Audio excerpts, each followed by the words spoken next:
All right, Kev, how's it going? Aye, not bad, mate. We might be on the cusp of something interesting. Well, remains to be seen, right enough, but we'll cover that. So this called it an emergency pod, but it's not an emergency in a bad way. Definitely an emergency in a good way. So I thought with the Tony Bloom announcement that was made today, that we'll just jump on for a quick pod just to go over the statement, what we think it means, just initial reactions, and all that sort of good stuff. So yeah, it's just me and Kev tonight. Tam is still in exile away on, is it the Isle of Harris or something like that? He's away to. Aye, Um, probably and, something there's no electricity or internet, so not like a James. well, I'm glad we can't communicate with him because good riddance. But Corbett should have been here. I'll not tell you what he's up to, but hopefully he's not watching because his missus will be upset. So we'll just say that's it. But aye, so where do you start then? Tony Bloom made a formal offer of just under 10 million quid, according to various media outlets, for a 29% stake in the famous Heart of Midlothian Football Club. So he needs to get 50% approval from its members to be successful. So there's the first part. Right? So just break it down and cover it in stages, I suppose. So then you will have had the email, and I'm sure loads of other people that are listening, watching, whatever, will have had the email if you're an FOH member. What are you going to do? Yeah, it's an interesting question. And I don't know if you've watched the Jerry Mallon video. It's also in conjunction with the actual statement itself. He's made a very good point. This is a great opportunity to take the next step. And if I'm being truthfully honest, I've seen a number of different elements coming through social media of people being against it. Why can you be? At the end of the day, let's be truthfully honest, we want the best we can for our football club. And the facts show that what Tony Bloom has done at the various clubs that he's been involved in, the actual setup is a setup that has actually breeds success. And at the end of the day, that's all I ask for. I want my football club to be competitive, successful, and that's something we have not been for a number of years. It will be 14 years since we've actually won anything, unless of course we were to be fortunate enough to win the League Cup, which should be played before end of this year. But it's still, we're talking about seasons and things such like. So, from my point of view, I know which way I will be voting, and that is full backing for Tony Bloom's investment within Heart of Midlothian. Simple as that. Same goes. I don't think like. What would we be losing in this deal apart from the deal doesn't include voting rights. So it doesn't impact the 75.1% voting rights that we already hold. So effectively, he gets a seat on the board, piles loads of money into the club, and then I suppose we go forward from there. But we have entered a consultation period which will end towards the end of the month, and then there's an extraordinary general meeting, pardon me, is held. So it's been widely reported that Bloom is obviously entitled to a place in the board, but he's expected to appoint a representative rather than take up the position himself. So and this is one thing that I'm not sure about. So Bloom obviously is the owner of Brighton and Hove Albion, so that's fine. But seeing with regards to his other clubs and his other ventures that he's got, I take it he's not actively a board member on any of them, and it just sends his guy along just to make sure everything's cool. So that's the situation as I understand it for his investment within Melbourne Victory in Australia. Same idea. It's his own personal money that he has invested within the club. And from that point of view, he nominates a particular individual to be his spokesperson, to be his member on the board, and effectively run his investment from that side of things. I think it's slightly different in Belgium because he is actually classed as the majority stakeholder or shareholder within Unions Saint Galli's. So from that point of view, it is slightly different. I'm not sure. What's the name of the club, Kev? USG, mate. USG. There you go. That's better. Just stick with that. Yeah, stick with that. So he is the majority shareholder within the club. So I don't know how that sort of works when he's also the majority shareholder within Brighton and Hove Albion, to give them their full name. But I think it only becomes a particular issue as if they were ever to both be in European competition where they could actually face each other. At which point I think there's a actual declaration required in regards to how it would actually set up. So I don't see that being a particular issue at this moment in time, because the 29.1% keeps them within UEFA and FIFA sort of regulations and rules around multiple ownership of football clubs. All right, good. Do you see any negatives at all from this deal? I mean, at all in any way? Because like since this broke this afternoon, been thinking about it, and like in terms of the way sort of corporate entities run, I'm not an expert when it comes to that, but the 10 million quid or just a shade under, it's, can you say it's just free money? Because effectively we're not really giving up anything apart from getting another guy on the board who he's going to want to see a return on his investment, and so it surely can only be a positive, right? In my eyes, yes. It can only be looked upon as a positive. I do think there are probably additional questions that need to be asked. It's a very interesting element to the fact of, well, here you go, here's 10 million quid, do with it what you like. Not many folk in the world are looking at it from, or looking at their bank account going, that's what I would do with a spare 10 million. So there will be something here of it. He's not still, he's not a stupid individual. He is, he's a clever man, ruthless probably, within a boardroom environment, which I personally think can only be a good thing. We have spoke at length on the podcast around how the club is actually run, from golf club, stroke bowling club kind of setups, which, we talk about ourselves as the third biggest club in the country. We don't show it on the football park. As I said just a few minutes ago, it's 14 seasons since we won anything of major note, right? We can talk about, various championship, first division, whatever you want to call it. Right? Yeah, we don't include them. Yeah, exactly, right? So the last significant trophy that we won was the 2012 Scottish Cup. We have been in Scottish Cup finals since, but we've not really laid a glove. Okay, you can maybe argue the draw against Celtic and going out, and losing in penalties. But, all in all, we have not lived up to our name as the third strongest force within Scottish football. My understanding and the way I've read it and the way I look at it, just like you've mentioned there, this is the way we do that. And we start to, in my opinion, make strides of becoming that third force and cementing that particular element.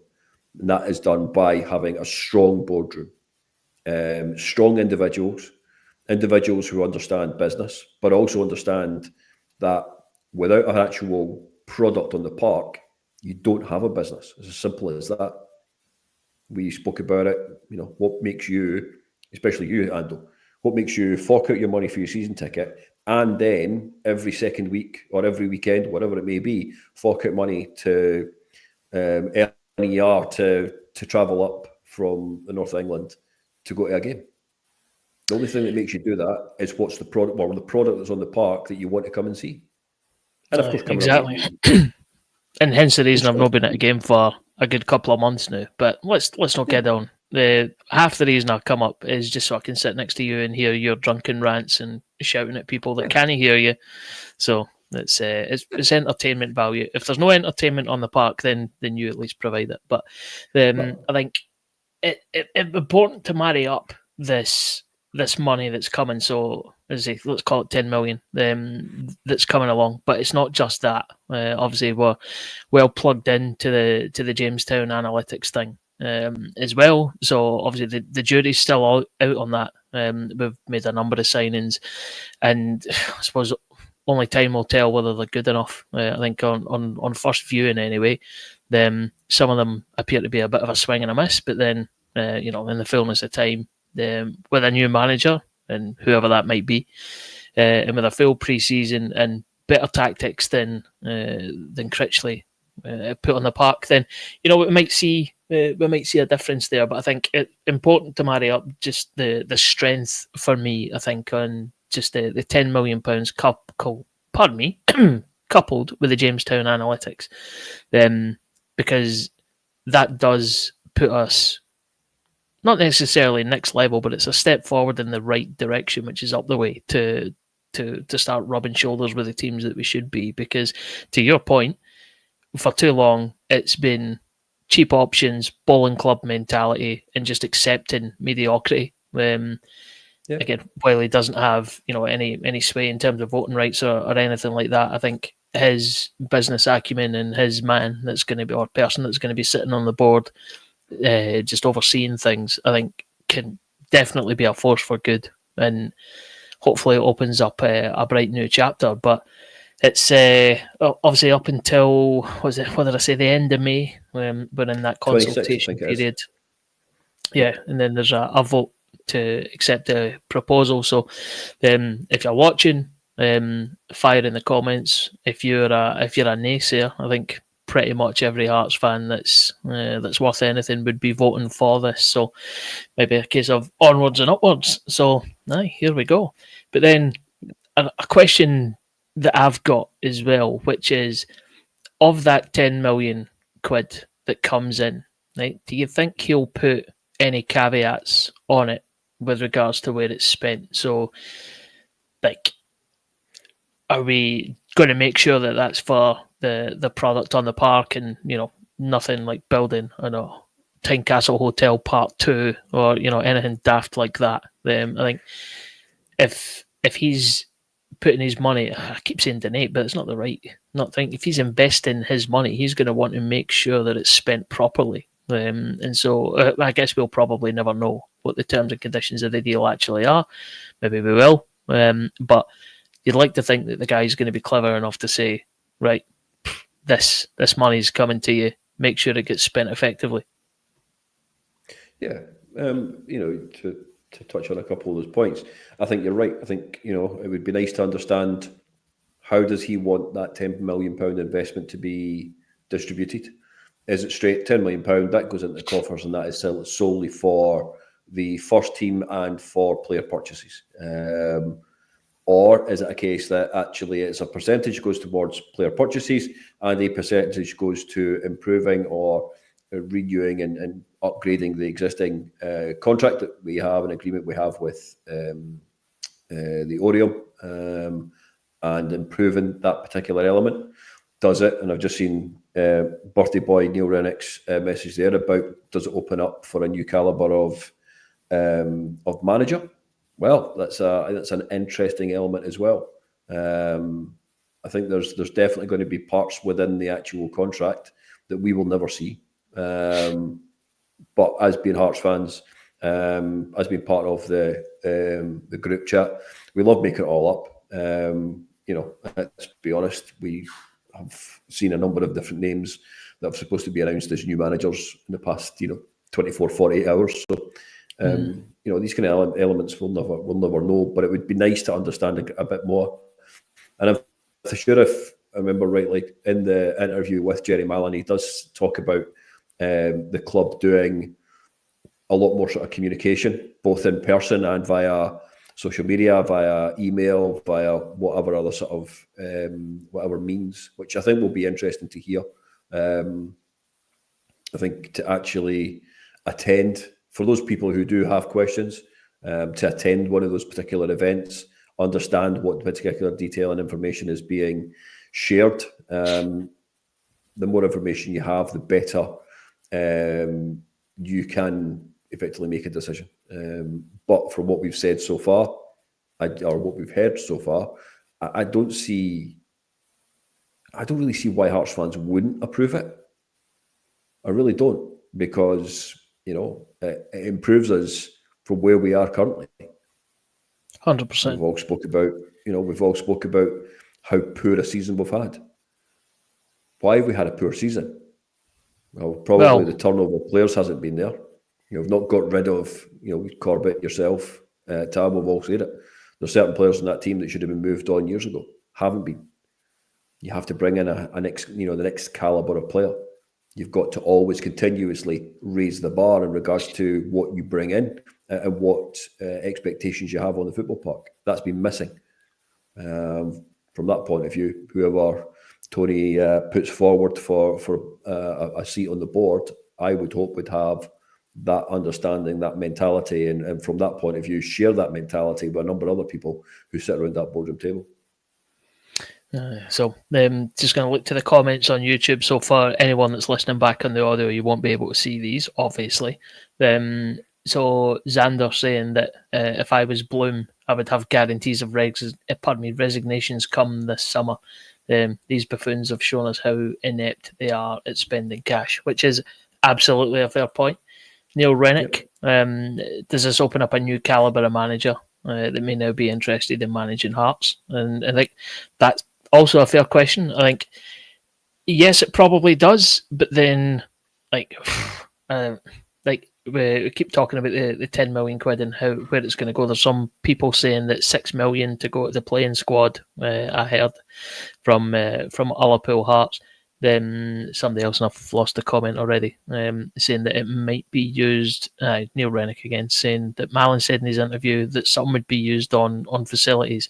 Then I would absolutely be quite happy to take a portion of the money and make sure that we've got an absolutely solid manager, but not just the manager, whoever he needs in terms of his entourage that he'd want to bring in, because if the rumours are to be believed to do with Daniel Stendel and then Neil Critchley as well, then he was allowed to bring in a limited amount of backroom staff, but not the full entourage of what he actually wanted to bring in. And then I suppose that pays a nod to the whole, as Corbett was talking about in the episode yesterday, about Budge being a control freak and all that sort of stuff. So not to go over that again, you can go and listen back to that one. But you'd like to think that the money could be used to attract a better calibre of manager and the backroom staff that he needs in order to support him.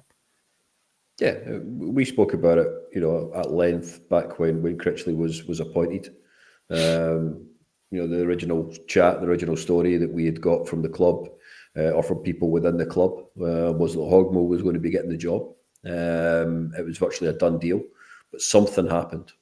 Now, I'm not saying, and nobody from the podcast is saying this is what it was, but it was very strange for Hogmo to effectively walk away from the deal.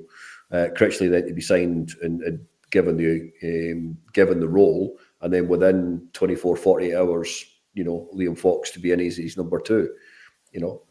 At no other club have we ever seen that particular sort of setup, really. It's always a whole package. Manager, coaching staff, maybe even the scouting staff, maybe even the tea lady, who knows. But it's all about making sure that you've got the people round about you as a manager or as a coach. You've got the people round about you that you can trust. You've been working with them for a number of seasons, years.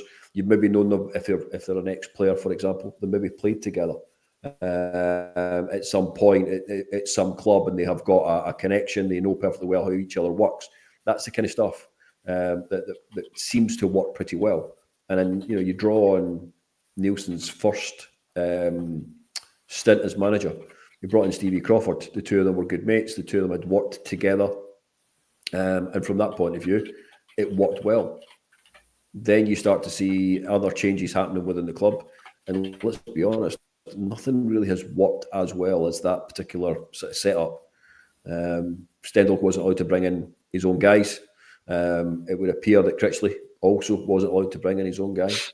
So there's a number of elements, and this comes back to what happens in the boardroom, And this is why, I keep saying we really need for Tony Bloom to select a particular member of his wider team who hopefully has the acumen of what needs to happen in a boardroom and what needs to happen to get the quality product on the park. And that's all we ask for as fans. Quality product where we're seeing players play for the jersey, be competitive, give their all, don't shock their responsibilities on a football park. And from that point of view, get us to where we believe we should be within the setup of Scottish football.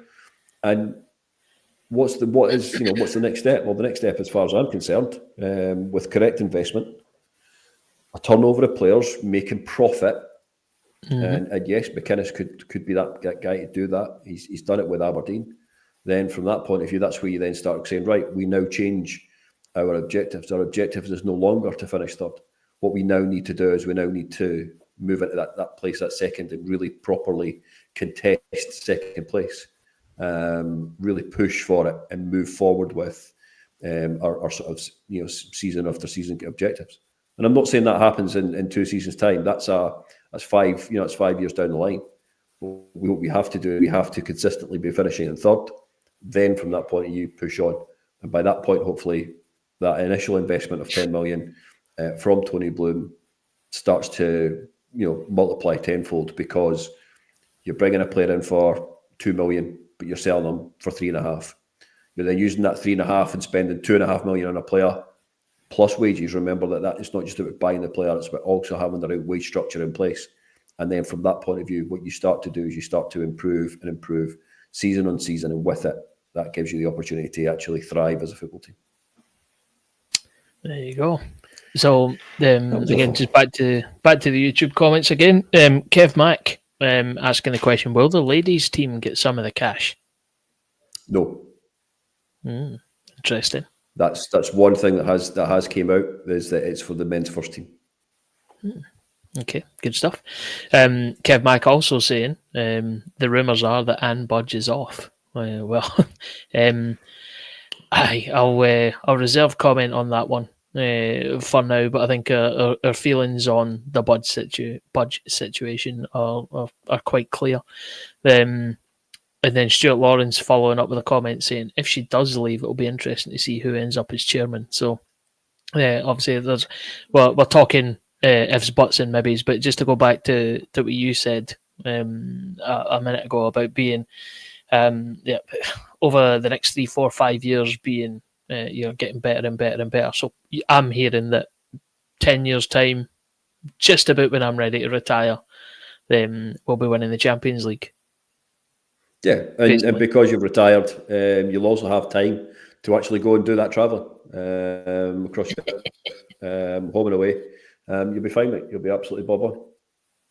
And I just seen David Young's comment there. It's all about gradual improvement. It is that. It's like, let's be honest, right? Let's look at us, and when I say us, I mean the four of us. We are all of a certain age, but we've all got our own particular goals in life, right? And you go and buy yourself, your first Fiesta or whatever it may be. The next car you want to buy, you maybe want to buy something that's better than your Fiesta. We've all got that sort of aim, that aspect in life. Your first property was probably an older property, 1 bedroom, whatever. The next one you want to buy is you want to go and get a 2-bedroom property. Then it would be a 3-bedroom semi-detached, a 4-bedroom detached, whatever it may be. Everybody wants to go to the next level, to the next step. That's the same in your career. That's the same in whatever, majority of, parts of your life. Why should? And it's not lost on anyone, the fact that you've just employed that exact methodology because you're sat in your brand new sauna man cave. My sauna. Yes. I mean, if people are that interested about, in regards to the sauna, I might start sort of maybe renting it out, but they've got to bring their own towels and they've got to tidy up after themselves. I'm not bothered about you renting it out. Then I'm just, when you get in the boys' room for beers, and how many folk can you fit in the sauna? And actually, this has gone down a bit of a weird road. We didn't want 4 or 5 podcast hosts in a sauna drinking beer. That's just weird. God no. That's not even for airing on Patreon. In all honesty, but beers we will have plenty. I can promise you that. Let's just leave it at that bit. Fair enough. All right. Okay. So, anything else that you want to say in regards to this? I think we've pretty much covered everything that I think that we possibly can do. So, just in summary, now in the consultation period is going to end on the 26th of May with a vote taking place, and me, everybody, Corbett included, would urge you to absolutely vote yes. The really no negatives. Is give us a competitive edge in terms of brand new money to be invested in the playing squad, and then maybe a little bit for facilities or whatever. We could finally get that snag list that Corbett's got that's a mile long for everything that's wrong with Tynecastle to actually get fixed. In fact, we could go through his list, but we'd be here another half hour. But it's all these wee things that coulda, shoulda, woulda been done. Might now actually get done and kick us forward into the next level. So, actually, Xander. Actually, no, we're not going to name it to "This Is My Sauna" podcast. Although, might be worth a Patreon. Ullapool Hearts. This is a real 5-year project. Take note, Budge, yesterday's news, which is fair. Davy Young commenting to definitely new curtains for the hotel. But let's. A euphemism for someone else? I'll refrain from comment on that. But no, that fair. Maybe a couple of extra rooms. And Kev Mack, no, I'm not reading that comment out. That's absolutely horrendous. So nah, nice try, but no. I think what we've got to remember is, rumour mills will continue. There will always happen. Will Budge, walk away or leave her position in the summer? Who knows? I think it's she is now starting to effectively tarnish her reputation, her everything that she's done for the club, and that can happen when people hang around for just too long. So from that point of view, who knows? But I think all in all, what the announcement has shown today is that as a football club, we are an interesting proposition for investment, and from that point of view, Tony Bloom might not be the last person who comes in with money, and from that point of view, why not set heights further than where we are at the moment? Jesus Christ, Kev! You said from that point of view twice in the same sentence. So if anyone is playing "This Is My Story" pod bingo, the official count from that point of view from Kev is it's 57 so far. So you've won a beer if you've got that number. But to go back to that bit on Budge, I should know. Excuse me, I should know the answer to this, but I don't. Has she actually been given back all the money that she gave us in the first place? No, I believe there's a final. I believe there's a final payment due. I don't think it's much, if I'm being truthfully honest with you. I don't think it's a huge value of money. But getting this particular deal with Tony Bloom over the line has been probably more important. My thoughts and opinion on it is that she hangs around to welcome that new board member during then your EGM. Your EGM is then where you then turn around and say that there is maybe questions in regards to the people around that boardroom table, and from that point of view, it's maybe time for a shake-up, and no doubt whoever it is that sits in on Tony's behalf, I'm saying Tony like he's my mate, but in regards to him, there is a chance that he will have other people who can step in and again take us to the next level. It's all about going to the next level. It's not something that's going to happen within the next season and a half, but it is going to happen as long as we, as Foundation of Hearts, stakeholders, shareholders, members, whatever you want to call ourselves, actually move in the right direction and accept this particular deal, because at the end of the day, it's all positive. Absolutely. And I didn't want this to get sidetracked with Budge's departure because she can hang around for the next 5 years. We've got no news to say that would be the case, but it probably follows that you getting all this money, new board member. She's not getting any younger because she's probably about 170 by now. So, so her time will come eventually. But yeah, certainly will. But, alrighty. All positive. Cool. Well, so here's the thing, right? How long? Actually, no, I'm not going to ask it. Nah, fuck it, I will ask it. Right. So, given the money that's going to be invested and the new manager coming, the cynic in me says, because we were chatting about this before we went live, because you were questioning the timing of this, right? So we know that season ticket sales aren't exactly where the club probably want them to be. The cynic in me says that this is a nicely timed announcement to say, well, maybe this gives us the breath of positivity. So, but last year, well, I know we've got a couple of games left, but the previous season's almost firmly in the rear view mirror. And then we're looking forward to new manager, new investment, new season.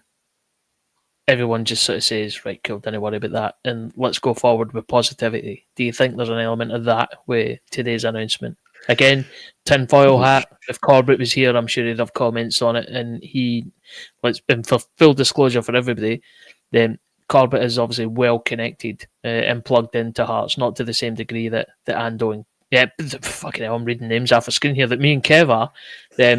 We got all our information for him, but obviously he's not here now, so he probably knows more about the timing of this than we all know. But don't know. Tinfoil hat, suspicious mind says, is this just a wee thing to try and boost season ticket sales ahead of the window?